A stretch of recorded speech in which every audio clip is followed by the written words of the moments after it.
हीरे जैसा जन्म था और तूने कौडियां दे भाव विच छड्डिया। तेनू कौन समझदार आखेगा, तेनू कौन सियाणा कहेगा।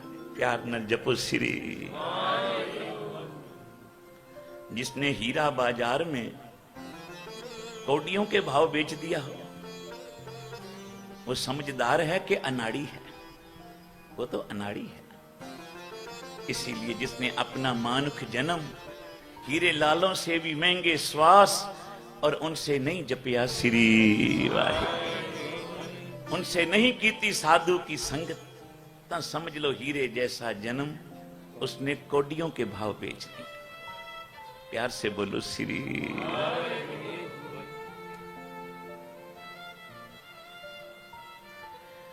महाराज संत सुजान सिंह जी तारना पढ़ते थे।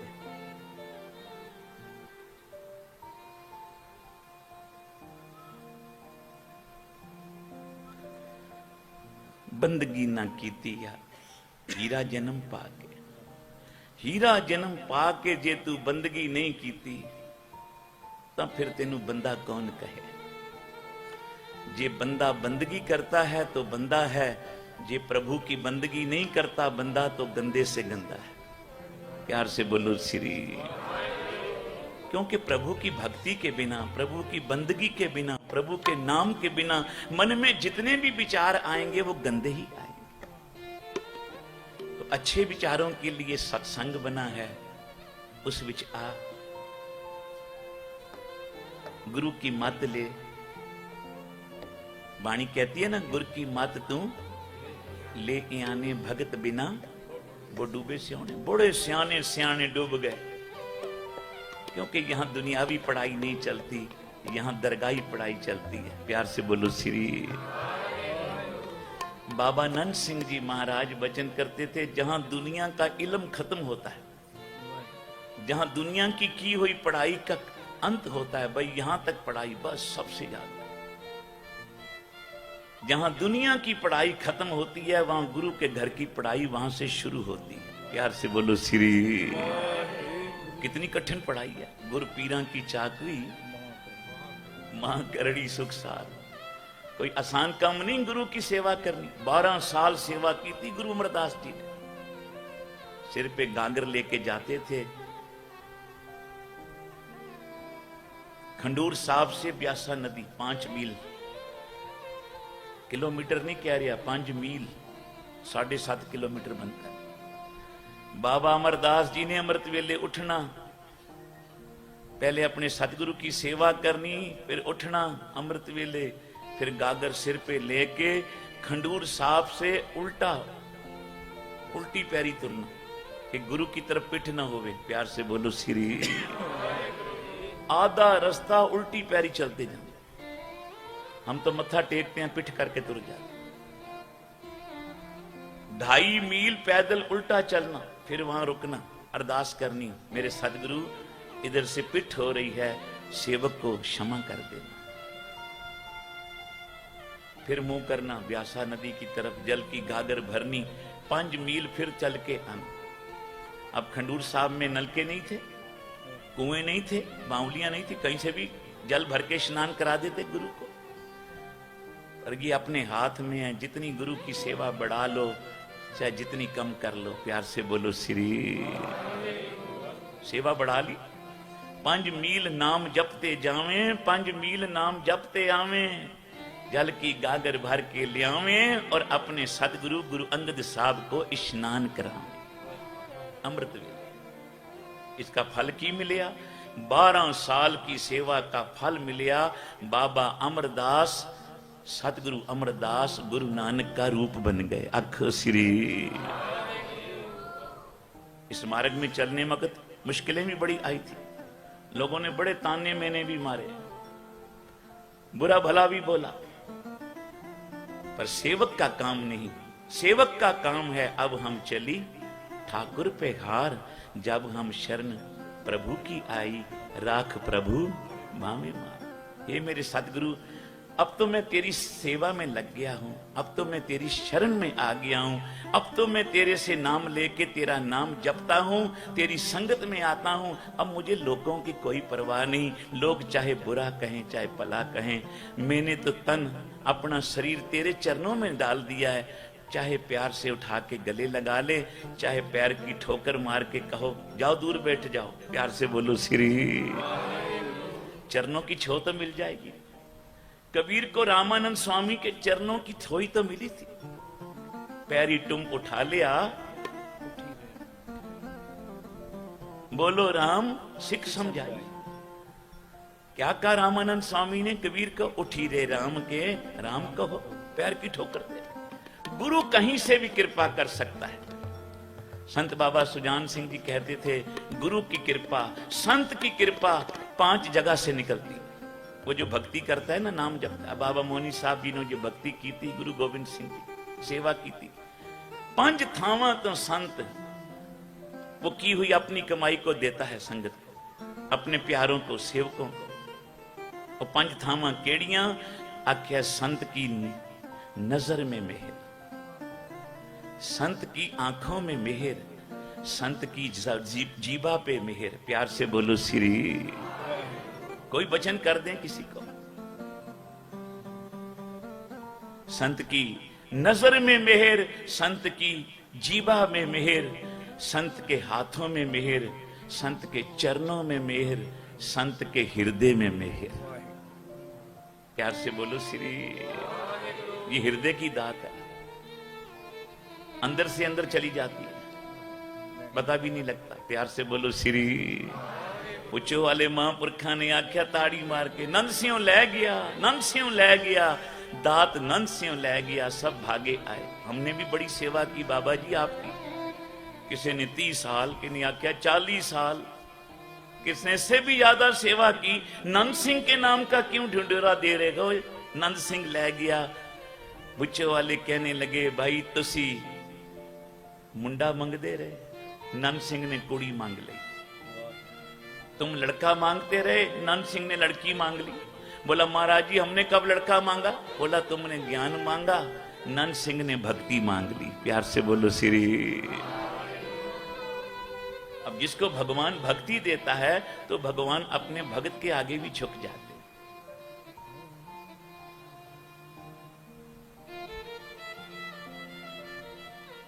बुच्चे वाले महापुरख बाबा महारनाम सिंह जी बोले, तुम इस जन्म के साल गिनते हो? भाई मैं 30 साल दा, कोई 40 साल का सेवा कर। और भाई बाबा नंद सिंह मेरे साथ पिछले 6 जन्मों से आ रहा है, 6 जन्मों से। हर जन्म में इसने भक्ति की, प्रभु की, मंगिया कुछ नहीं। इसका इतना जमा हो गया है मेरे पास। अब तुम बताओ, जिसका ज्यादा जमा हो पहले उसको देवा कि तुम्हें? प्यार से बोलो श्री। ये दात है, अंदर से ट्रांसफर हो जाती। तो संत की नजर में मेहर, मेर भरी दृष्टि डाल दे। बाबा मोनी साहब जी जब प्यार से देखते थे, नदरी नदर निहाल कर देते थे संगत को। प्यार से बोलो श्री।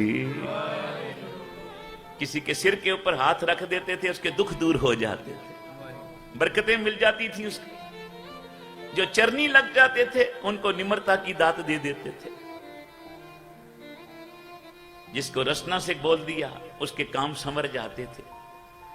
और जिसके ऊपर अत प्यार होता था संत का, महापुरुष का, उसको अंदर से फिर वो प्रेरणा करके अपनी दात दे देते हैं। ये हृदय की दात है। प्यार से बोलो श्री।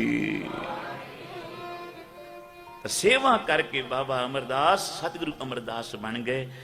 तो बाबा जोगिंदर सिंह मोनी साहब सारा जीवन गुरु गोविंद सिंह महाराज के दर की सेवा करके गुरु गोविंद सिंह महाराज जी के चरणों में सदा के लिए लीन हो गए। प्यार से बोलो श्री।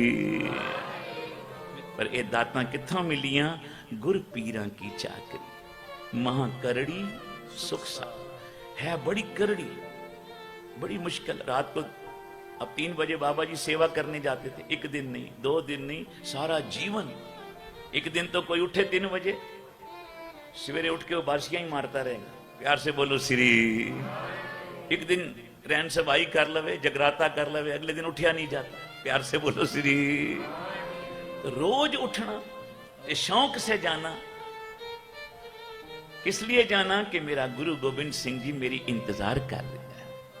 जिस जन को प्रभ दरस प्यासा, नानक ताके बल बल जासा। एक दिन बाबा सरबजोत सिंह बेदी साहब बाबा मोनी साहब से पूछने लगे, रोज जाते हो गुरु गोबिंद सिंह जी की सेवा करने, कभी गुरु गोबिंद सिंह जी का दर्शन भी हुआ है? बाबा मोनी साहब जी कहने लगे, आप गुरु नानक की अंश हो। कोई और पूछता तो मैं बात छुपा लेता, क्योंकि जिन प्रभु पायो तिन्हें छुपायो, वो छुपा लेते। सारी बात सखियों को बताती है, पर वो रात वाली बात नहीं बताती। प्यार से बोलो श्री, क्योंकि वो अंदर की बात है। जिन्होंने पाया है, प्राप्तियां की हैं, वो बात छुपा लेते, नहीं बताते। आज तो जिन प्रभु पायो, पाया नहीं होता प्रभु को, पर इश्तिहार छपा लेते हैं, भाई हमने छपा लिया, आज वो दर्शन कराते हैं। प्यार से बोलो श्री। अब छपाया हो गया, पर वाणी कहती है जिन प्रभु पायो तिन्हें छुपायो। उन्होंने छुपाया अपने आप को, प्रकट नहीं किया। बाबा मोनी साहब कितनी प्राप्तियां वाले महापुरुष, अपने आप को छुपा के रखा, प्रकट नहीं किया। पर जिन्होंने भक्ति कीती है, गुरु नानक के घर की सेवा कीती है, गुरु नानक उनको समा आता है, संसार में प्रकट कर देते। वाणी कहती है, हर का भगत प्रकट नहीं छपे। प्यार से बोलो श्री। बाबा सरबजोत सिंह बेदी साहब पूछने लगे बाबा मोनी साहब को, बाबा जी रोज जाते हो सेवा करने, कभी गुरु जी के दर्शन भी हुए हैं? बाबा जी कहने लगे, और कोई होता तो बात छुपा देते, आप गुरु नानक की अंश वंश हो, बताना पड़ता है कि जब हम जाते हैं रोज अमृत वेले, किवाड़ खोलते हैं, अंदर जाने से पहले आवाज देते हैं, गुरु गोबिंद सिंह जी को हाजिर नाजिर जान के वाहिगुरु जी का खालसा, वाहिगुरु जी की फतेह। बाबा जी कहने लगे, जब हम फतेह बुलाते हैं तो अंदर से भी आवाज आती है, वाहिगुरु जी का खालसा, वाहिगुरु जी की फतेह।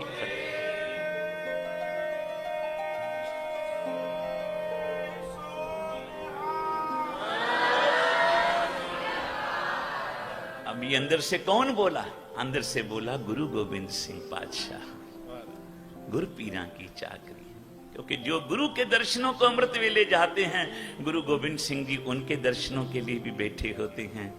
जिस जन को प्रभु दरस प्यासा, नानक ताके बल बल जासा। तो आओ एक बार सारे मिलके कहें, गुरु पीरा की चाकरी, मां करड़ी सुख सा, मां करड़ी सुख सा। गुरु पीरा की चाकरी, मां करड़ी सुख सार, मां करड़ी सुख सार, मां करड़ी सुख सार, मां करड़ी सुख सार, मां करड़ी सुख सार। गुरु पीरा की चाकरी, मां करड़ी, मां करड़ी सुख सार, मां करड़ी सुख सार।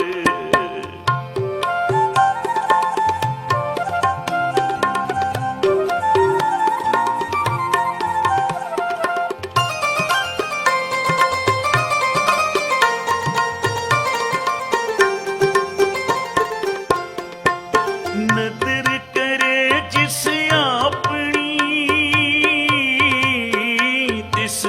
लाएंगे प्यार, नदर करे जिस अपनी, तिस लाएंगे प्यार, तिस लाएंगे प्यार, तिस लाएंगे प्यार। गुरु पीरा की चाकरी, मां करड़ी, सुख सार। गुर पीरा की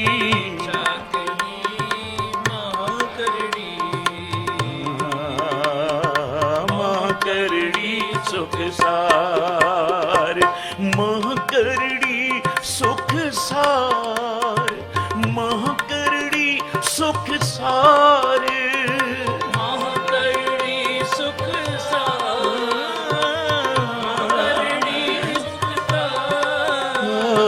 गुर पीरा की चाकरी महकरड़ी, महकरड़ी सुख सार, महकरड़ी सुख सार।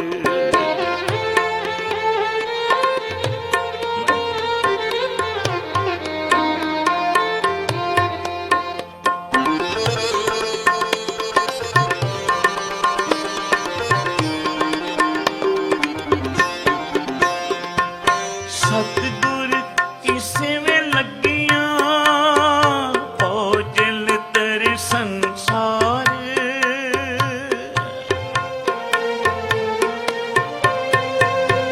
सतगुर की सेवे लगियां पौजल तर संसार, भौजल तर संसार, भौजल तरे संसार। गुर पीरा की चाकरी महकरड़ी, महकरड़ी सुख सार।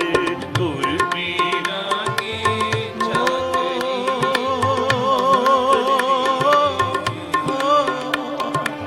महकरड़ी सुख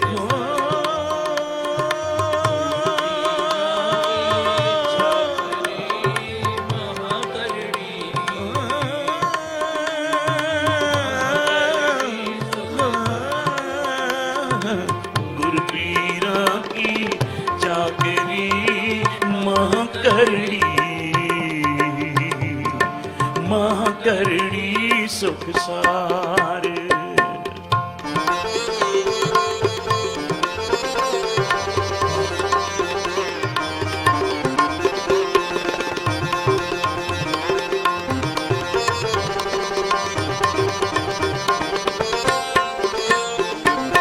मन चिंदिया फल पायसी अंतर विवेक विचार।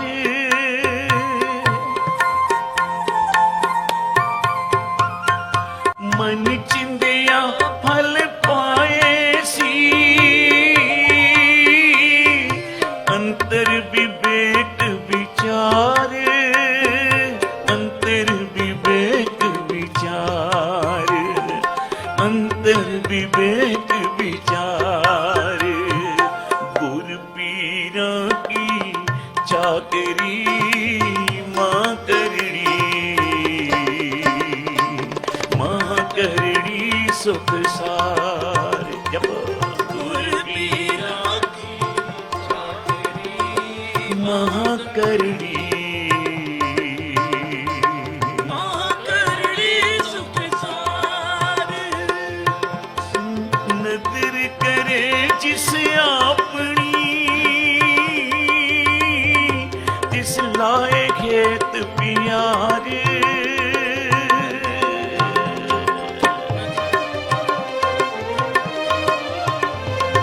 नदर करे जिस अपनी तिस लाए खेत प्यारे, तिस लाए खेत प्यारे, तिस लाए खेत प्यारे। गुर पीरा की चाकरी महकरड़ी, महकरड़ी सुख सार, महकरड़ी सुख सार। सतनाम वाहिगुरु, सतनाम वाहिगुरु, सतनाम वाहिगुरु, सतनाम वाहिगुरु। ਵਾਹਿਗੁਰੂ ਵਾਹਿਗੁਰੂ ਵਾਹਿਗੁਰੂ ਵਾਹਿਗੁਰੂ ਜੁੜ ਜਾ ਵਾਹਿਗੁਰੂ ਵਾਹਿਗੁਰੂ ਵਾਹਿਗੁਰੂ ਵਾਹਿਗੁਰੂ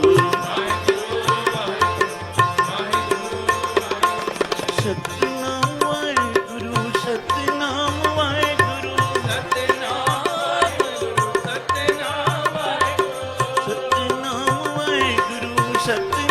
ਵਾਹਿਗੁਰੂ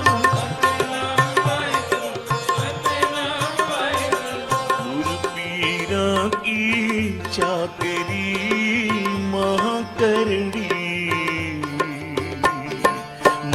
ਕਰੜੀ ਸੁਖ ਸਾਰ ਮਹਾਂ ਕਰੜੀ ਸੁਖ ਸਾਰ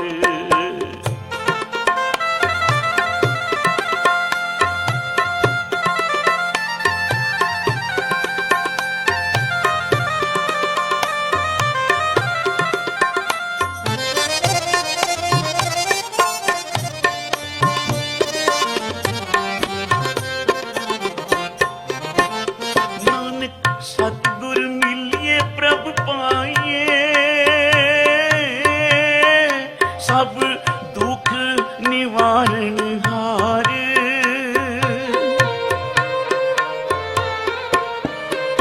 नानक सतगुर मिलिए प्रभ पाइए सब दुख निवारण हार सब दुख निवारण हार सब दुख निवारण हार गुर पीरां की चाकरी महाँ करड़ी सुख सार महाँ करड़ी सुख सार नदर करे जिस अपनी जिस लाए हेत प्यारे बोलो नदर करे जिस अपनी तिस लाए हेत प्यार तिस लाए हेत प्यार तिस लाए हेत प्यार गुर पीरां की चाकरी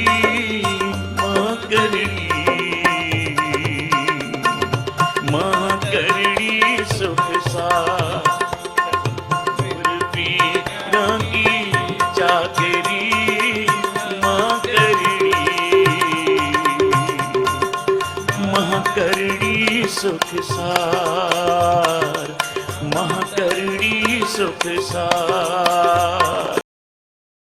श्री गुरु नानक देव जी और मर्दाना बिसहर देश में पहुंचे। उस देश का राजा सुंदर सेन राज करता था। नगर के बाहर गुरुजी ने डेरा लगा दिया। 3-4 दिन के पश्चात मर्दाने ने कहा, हे भाई, यदि आज्ञा हो तो मैं नगर में जाऊं, क्योंकि मुझे अत्यंत क्षुधा लग रही है। नगर में कुछ खाने को प्राप्त होगा। गुरु नानक देव जी ने बाला की ओर देखा, तब बाला जी ने कहा, इसकी जात में भूख पारम से ही अधिक होती है। गुरु नानक देव जी ने हंसकर कहा, हे मर्दाना, तू किधर को जाएगा? मर्दाना ने कहा, जिधर आज्ञा होगी मैं उधर ही जाने को तैयार हूँ। गुरु नानक देव जी ने कहा, हे मर्दाना, एक झंडा बाड़ी बड़ाई है, तू उसके पास जाए तो अच्छा है। मर्दाना ने कहा, गुरु नानक देव जी, मैं उसे जानता नहीं, आप उसका पता दें। गुरु नानक देव जी ने कहा, उसके पिता का नाम पाखर है, बस ये पूछ कर पता कर लेना। मर्दाना नगर में आकर पूछने लगा कि पाखर का पुत्र झंडा कहाँ रहता है। जब एक कोस चलकर भी पता ना चला, तब एक पुरुष मिला। उसने कहा, भाई तुम कौन हो और नाम गराम आदि का पूरा परिचय दो। मर्दाने ने कहा, भाई तू मुझे बता, जब वह मुझे मिलेगा तब वह स्वयं जो मुझसे पूछना होगा पूछ लेगा। उसने कहा, पहले तुम अपना परिचय दो, तब बता सकता हूँ। मर्दाने ने कहा कि इस नगर के उल्टी मर्यादा है, उसे कहा, भाई नाराज होने की आवश्यकता नहीं है। यहाँ के राजा की यही आज्ञा है कि जब कोई विदेशी आकर पता पूछे तो पहले उस नवागत का परिचय पूछो। तब मर्दाने ने कहा, मेरा नाम मर्दाना तथा जात का मिरासी हूँ। मैं पंजाब प्रांत का रहने वाला हूँ। उसी पंजाब में एक नगर जिसका नाम तलवंडी राय बुलार है, वही मेरा जन्म स्थान है। उससे कहा, हे मर्दाना, वहाँ एक नानक बेदी उत्पन्न हुआ है, क्या तुम जानते हो? मर्दाना ने कहा, भाई मैं उसी का मिरासी सेवक हूँ। अब तो अपना परिचय दो। उसने कहा, भाई वह तो हमारा पुराना मित्र है।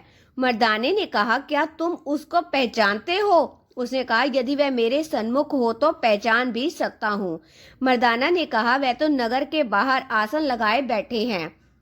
उसने गुरु नानक देव जी के दर्शनों को कहा तो मर्दाने ने कहा, भाई श्री नानक, मुझ पर कुपित ना हो तो पहले मुझे झंडे का पता बता, पीछे मैं तुमको गुरु नानक देव जी के निकट ले चलूंगा।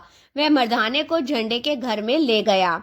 मार्ग में मर्दाना बोला, हे मित्र, मैंने तो अपना परिचय दे दिया, परंतु तुमने अपना परिचय नहीं दिया। उसने कहा, भाई जी, गुरु नानक भली प्रकार जानता है। मर्दाना बोला, मैं भी तो जानता चाहता हूँ। इसने कहा, मेरा नाम इंद्र सेन है तथा यहाँ का जो राजा है मैं उसकी बहन का पुत्र हूँ। इतने में झंडे का घर आ गया। वह एक चारपाई बुन रहा था। उसने मर्दाने को देखकर उसका आदर सत्कार किया, फिर बैठने को कहा। फिर लाने वाले से पूछा कि ये साधु कौन है। उसे कहा कि ये तुम्हारा पता पूछते आ रहा है तथा मैं इसे आपके निकट ले आया हूँ। उसने मर्दाने से परिचय पूछा। तब मर्दाना बोला कि मेरा नाम मर्दाना है और अपना परिचय दिया। उसे कहा, अच्छा बात यह बताओ कि आपका मेरे साथ क्या काम है।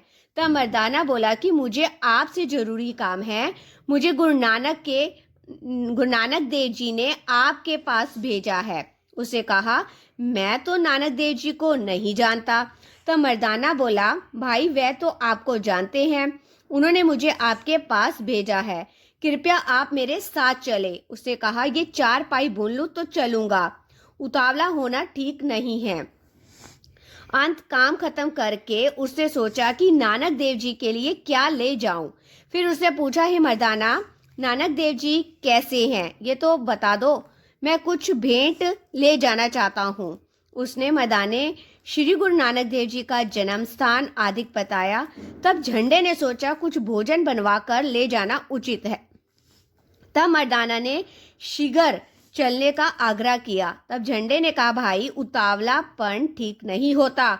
गुरु नानक देव जी एक साधु हैं, साधु के निकट कुछ भेंट लेकर ही जाना उचित है। अब मर्दाने ने सोचा कि गुरु नानक देव जी तो केवल पावन आहार ही करते हैं, परंतु मैं और बाला भूख से व्याकुल हो रहे हैं। दूसरे, मैं तो नगर में पेट के लिए ही आया हूँ। उसे झंडे से कहा, भाई मैं तो उतावला इसलिए हो रहा हूँ कि नगर के बाहर दो साधु भूखे प्यासे बैठे हुए हैं, इसलिए जो करना है वह शीघ्र करो। झंडा उस नगर के राजा का बड़ई भी था। वह सुधर सैंड के बाग में आया, घर में कह गया कि तुम बडल कवल फल जो मैं देकर चला हूँ उसका शाक बनाओ और 7 रोटियां बना लो और फूल की भाजी तैयार कर लो। स्वयं बाग से सुंदर सुंदर मेवे लेकर सिर पर रखकर मर्दाने को कहा, चलो तुम्हारे गुरु के दर्शन करते हैं। अब झंडे को लिए हुए मर्दाना गुरु नानक देव जी के निकट आ गया। तब गुरु नानक देव जी ने कहा, हाँ भाई झंडा, भोजन वगैरह देख कर कहा, है भाई झंडा, यह सामान क्या लेकर आए हो? झंडे ने कहा, आपके लिए भोजन लाया हूँ। गुरु नानक देव जी ने कहा, है झंडा, आप हमको जानते हो? तब उसने कहा, हे महाराज, यदि मैं नहीं जानता तो आप जानते हैं। आपने स्मरण किया तथा हम उपस्थित हो गए। गुरु नानक देव जी ने कहा कि ये भोजन किसने भेजा है? उसने उत्तर दिया कि ये भोजन परमात्मा ने भेजा है।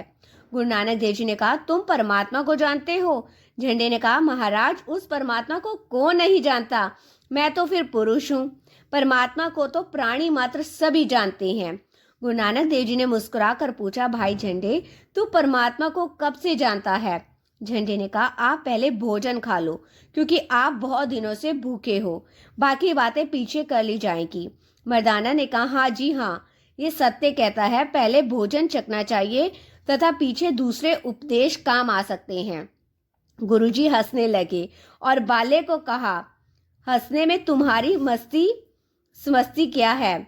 बाले ने कहा, महाराज, ये जो मर्दाना कहता है सो सत्य है, क्योंकि इसको भूख बड़े ही जोरों से लग रही मालूम होती है। तब गुरु नानक देव जी ने कहा, है झंडा, यहाँ तुम्हारा सबसे अधिक मित्र और हितैषी कौन है? उसने उत्तर दिया कि यहाँ राजा सुदर्शन की बहन का एक पुत्र, वह बहुत भला पुरुष है, बस उसी के साथ मेरा सबसे अधिक प्रेम चला आ रहा है। गुरु नानक देव जी ने कहा, मर्दाना, जाओ उसे भी बुला लाओ। मर्दाना गया और उसे भी अपने साथ ले आया। उसका नाम इंद्रसेन था। गुरु नानक देव जी ने आज्ञा दी कि तुम इसके 5 भाग करो तथा उसमें एक भाग मर्दाने का निकाल लो। झंडे ने कहा, महाराज, आप 3 पुरुष हैं, ये 5 भाग करने का रहस्य मेरी समझ में नहीं आया। गुरु नानक देव जी ने कहा, 3 तो हम हैं और चौथे तुम और 5वां आपका मित्र है, जिनका नाम इंद्रसेन है। सबके एकत्र हो जाने पर भोजन बांटकर किया जाएगा। सबसे पहले मर्दाने को भाग दिया गया। उसने कहा, महाराज, मैं सबसे पहले खाने को तैयार नहीं हूँ। यदि आप पहले खाए तो पीछे मैं खा सकता हूँ। गुरु नानक देव जी ने कहा, हे मर्दाना, तुम भूखे हो और हमारा विशेष ध्यान ना किया करो। हम कहते हैं कि निर्भय होकर खाओ। तब मर्दाना खाने लगा। झंडे ने कहा, हे महाराज, अब आप भी खाएं तो आपका बहुत अनुकंपा है। गुरु नानक देव जी ने कहा, हे झंडा, तुम कहते हो कि यदि मैं नानक भोजन पाऊं तो तुम्हारी मनोकामना पूर्ण हो और प्रसन्न हो, परंतु मेरा विचार है कि तुम और इंद्रसेन प्रसाद पालो तो तुम्हारे मन के कपाट खुल जाए तो मेरी प्रसन्नता पूर्ण हो जाए। यह प्रवचन पर झंडे को विचार हुआ कि नानक देव एक पहुंचे हुए साधु हैं तथा हमारी उत्तम प्रारब्ध से हमें दर्शन को आए हैं। हमने इनकी कीर्ति और ख्याति संसार में अनंत सुनी है। इंद्रसेन ने कहा कि हे झंडा, मैं इनको पहले ही जानता हूँ। झंडे ने हैरान होकर पूछा, वे तो कहते हैं कि हम यहाँ से लगभग 1500 कोस की दूरी के निवासी हैं और इससे पहले यहाँ कभी नहीं आए, और आप तो कहते हो वे हमारा पहले का जाना और पहचाना हुआ है। ये तुमने झूठ बोला है। इंद्रसेन ने कहा, झंडा, ये तुम्हें उस समय पता चलेगा जब हम इकट्ठे होंगे तथा हम कल को इकट्ठे हो जाएंगे। अब तुम जाओ। झंडे ने कहा, वहां आपका भोजन धरोहर के रूप में पड़ा हुआ है, वह तो खाते नहीं और आप कहते हो हम कल को मिलेंगे। यह बात बनती नहीं है। जब 6 घड़ी रात्रि व्यतीत हो गई तब इंद्रसेन झंडा जी का कथन स्वीकार करके चल पड़े। इंद्रसेन ने पूछा, नानक स्वभाव का कैसा है तथा उसके शब्द किस श्रेणी के हैं? झंडा बोला, स्वभाव तो बहुत ही उत्तम है और उनके बोल भी बहुत पवित्र है। अब दोनों ने गुरु नानक देव जी के निकट आकर सत्य करतार की ध्वनि लगाई। गुरु नानक देव जी ने हंस कर कहा, सत्य करतार, भाई पुराने मित्र हो। झंडे ने इंद्रसेन से पूछा, ये साधु क्या कहता है? इंद्रसेन ने मचल मार कर कहा, जी मैं तो कुछ भी नहीं जानता। मर्दाना बोला, आप तो कहते थे कि नानक हमारा पुराना मित्र है और अब आप कहते हो कि मैं जानता नहीं। उसे कहा कि यदि कोई निशानी बताए तब मानो यह वही है। गुरु नानक देव जी ने कहा, हे इंद्रसेन, इस झंडे को तो कुछ खबर नहीं, अपितु तुम तो जानते ही हो। उसे कहा, मैं तो नहीं जानता, यदि कुछ बताओ तो मैं जान सकता हूँ। गुरु नानक देव जी ने कहा, हे इंद्रसेन, वे दिन याद करो जब तुम राजा जनक के सेवक थे और तभी त्रेता युग में राजा जनक ने हंसनी की वाक्ता स्वाग उठाया था और कहा था कि हंसनी मेरी है, और आपको पूछा कि हंसनी किसकी है। तुमको इसलिए भय दिखाया जो तुमने मिथ्या साक्ष्य दी। तुम राजा के अधिक निकटवर्ती थे। तुमने पूर्ण गुरु रूप ही जाना। हमें कहा कि भय है और राजा जनक ने तो छल किया है। राजा जनक ने हंसनी क्या करनी है, तुमको परमात्मा ने बुलाया है। तब उसने झूठी साक्षी दी, बताओ हम क्या करें। तब राजे जनक ने आपने से कहा कि तुम्हारा दोबारा जन्म होगा, तब तुम और यह इकट्ठे रहते चले आए। तब तुमने कहा था कि यहाँ के बिछड़े वहां मिलेंगे। हमने कहा तुम्हारा हमारा मिलाप होगा कि ना होगा। उस समय तुमने कहा, हे भाई तुम्हारी भक्ति पूर्ण हुई, तुम में दोष तो हुआ है। एक तो तुम मूर्ति पूजा करते रहे और फिर झूठ बोला। तुमको जनक जी रोकते रहे कि मूर्ति पूजा ना करो। तुमसे पहले जो सेवक रहा वह मच्छ बना। फिर तुम मिलकर राजा के निकट खड़े हुए और कहा, ये क्या हुआ? हमने तुम्हारा कथन माना था और हम फिर जन्म मरण के चक्कर में डाले गए। फिर जनक ने कहा, भाई मैंने तुमको सत्य कहा था, तुमने मेरा कथन नहीं माना। तो मैंने कहा, परंतु मेरी सेवा का तुमको यही फल है कि तुमको मनुष्य योनि प्राप्त होगी। तब तुमने कहा कि हम आवागमन में रहेंगे अतः कभी मुक्ति भी होगी। राजा ने कहा, तुम्हारी भक्ति पूर्ण है, इसलिए कलयुग में तुम्हारा उद्धार होगा। कलयुग में तुमको पूर्ण पुरुष के दर्शन होंगे तथा उसका नाम कलयुग में नानक होगा, तथा हमारे बहुत प्राणियों का उद्धार होगा तथा मैं तुमको वही मिलूंगा। तब इंद्रसेन को कहा, सुन भाई, कोई निशान मांगो तो और भी देने को तैयार हूं। यदि यही पर्याप्त है तो जैसे तुम्हारी इच्छा हो वह करो। इंद्रसेन ने कहा, मेरे अहोभाग्य जो मुझे दर्शन हुए। तब इंद्रसेन ने प्रणाम किया और मौन हो गया। फिर वहां जब एक घड़ी व्यतीत हुई तो कहने लगा कि मेरा एक प्रश्न है। गुरु नानक देव जी ने कहा, जो भी मन में है वह निसंकोच कहो। उसे कहा कि अब मैं आपकी इच्छा जानना चाहता हूँ। गुरु नानक देव जी ने कहा, मेरी इच्छा यह है कि हम और तुम इकट्ठे रहते थे और तुमने भक्ति भी बहुत की, इसीलिए हम तुम्हारे पास आए हैं। इंद्रसेन ने कहा, आपको यहाँ परमात्मा लाया है तो हमारा उद्धार करके जाना होगा, यह आपका इकरार भी है। इंद्रसेन ने बाल्य को कहा, है भाई मैं भी इनका सेवक हूँ। मैं यह भी जानता हूँ कि आपने मेरे ऊपर बहुत कृपा की है, परंतु इस झंडे पर भी कृपा दृष्टि हो। गुरु नानक देव जी ने कहा, हे मित्र, हम तुम्हारे और झंडे के लिए ही यहाँ आए हैं, परंतु तेरे साथ तो हमारा इकरार था। तब इंद्रसेन ने कहा कि आप इकरार के दृढ़ हो, परंतु मैं तो झंडे के लिए आग्रह कर रहा हूँ। झंडे पर जो कृपा करोगे वह मुझ पर भी होगी। गुरु नानक देव जी ने कहा, अच्छा, हमने तो किया हुआ इकरार पूर्ण करना।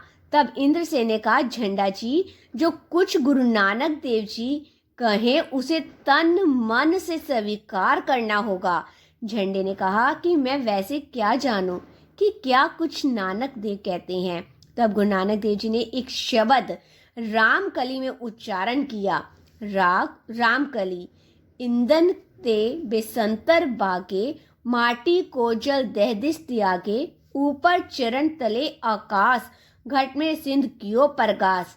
ऐसा संत हरजियो आप, निमक न बिसरे जी भक्तन के 8 पहर मनता को जाप रहाओ।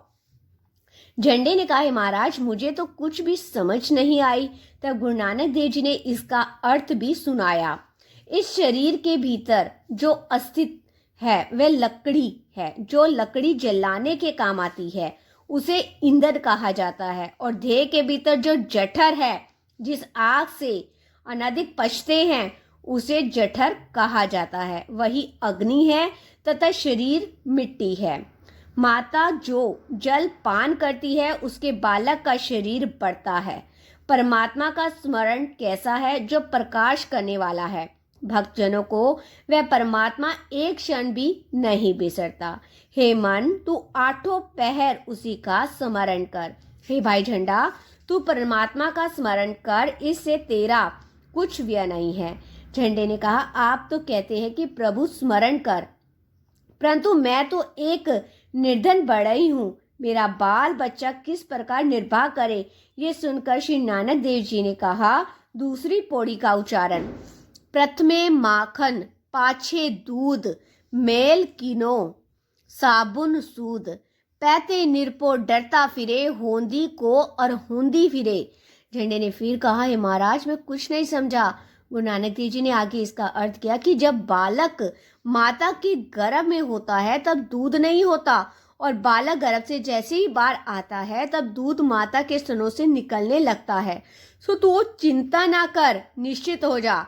उस परमात्मा ने पालन पोषण प्रथम उपस्थित कर रखा है तथा जीव संसार में पीछे आता है। हे भाई, तुझे भय किस बात का है? तू तो निर्भय है। जो किसी को अपना सहारा जानता है और जो किसी का आश्रय अपने को मानता है, वह दोनों ही कुछ नहीं जानते। ये ना होने वाली विचार है। ये जो कुछ हो रहा है और जो कुछ होगा, ये सब कुछ उसी की लीला है। आगे की साखी हम आपके साथ अगली वीडियो में शेयर करेंगे। वाहिगुरु जी का खालसा, वाहिगुरु जी की फतेह।